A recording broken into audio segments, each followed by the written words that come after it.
একটি নাম, একটি আবেগ, একটি অনুভূতি।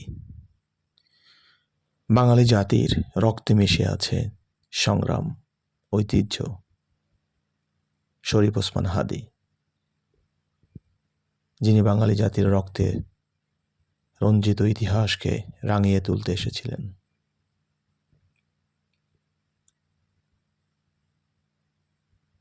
আজ না ফেরার দেশে তিনি চলে গেলেন।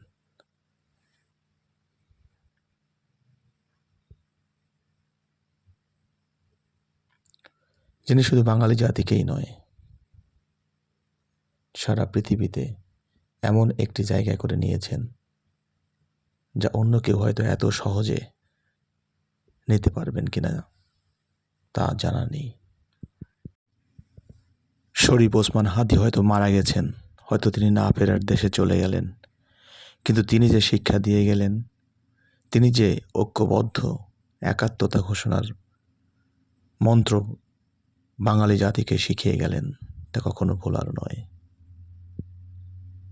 কিছু মৃত্যু আছে, মরেও যেন অমর হয়ে থাকে। শরীফ ওসমান হাদী তেমনই একজন। তার খুনিরা হয়তো মনে করেছিল তাকে হত্যা করলেই বাঙালি জাতিকে থামিয়ে দেওয়া যাবে, কিন্তু না, জেগে উঠছে বাঙালি।